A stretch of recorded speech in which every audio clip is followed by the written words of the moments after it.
Okay, hey guys, I finished up my Steel Battalion controller mod for Kerbal Space program. I'm just going to show it off to you. So you've never seen one of these things before. It's pretty awesome. It's got 30 light up buttons on it. It's got a 2-axis joystick here. There's no rotation on that, which is actually pretty good. It's got this cool little tuner dial. It's got a 1-axis little stick. Only goes back and forth with a little hat switch on it. It's got 5 toggle switches down here. And it's got this cool gear shift lever that you can move up and down.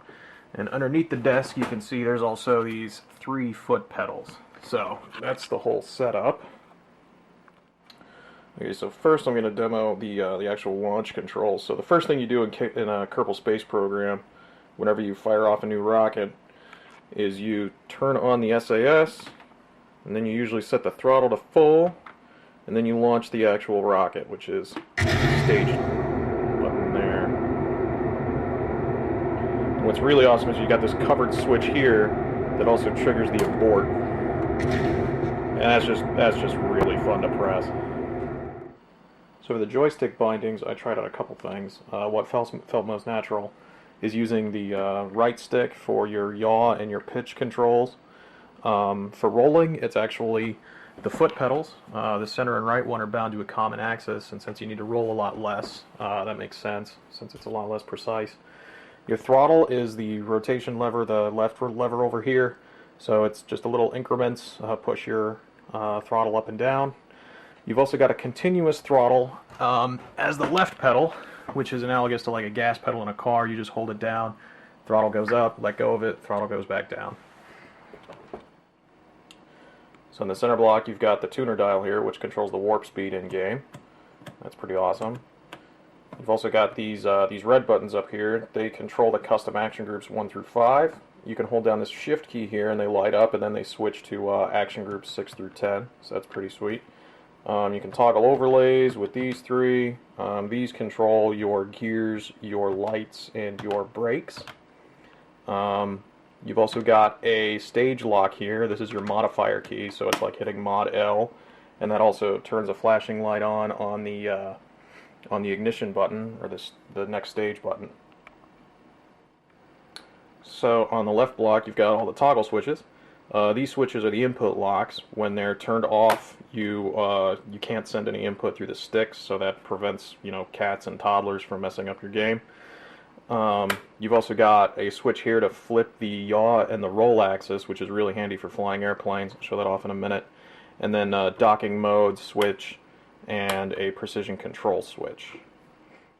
So another cool feature is you've got these input warning lights. So whenever the sticks leave the dead zone, one of those red lights on the center block lights up, and that's because the sticks for the Steel Battalion controller, at least this right one, they don't return to neutral when you move them.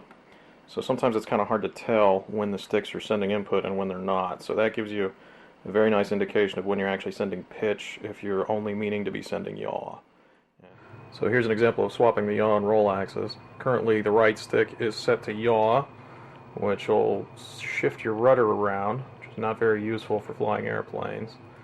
It just doesn't feel very natural. If you hit the swap switch over here, it changes it to roll, which is, actual airplane controls.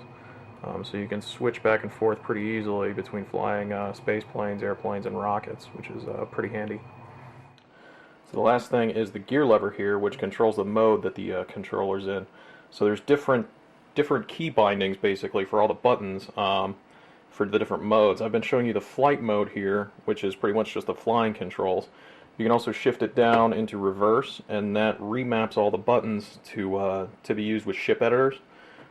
First gear is a basic, that launches it into pilot mode, and then first gear switches you into EVA, which gives you basically WASD controls on the center block here, so you can do all your Kerbal EVA actions. But the coolest thing is if you switch it up into fifth gear, the game or the controller starts receiving state input from a mod running inside KSP, and then it figures out the state of the controller for you. So, for example, right now I've got the gear lights on and the overlay lights on, and SAS is turned off, so it's just flashing here. I can switch to a ship on the runway,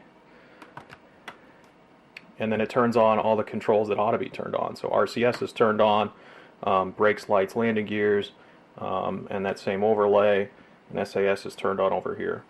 So that's pretty cool, and that pretty much wraps it up. If you like it, go download it. If you don't have a Steel Battalion controller, you should go ahead and buy one. I think it's really awesome and well worth the investment.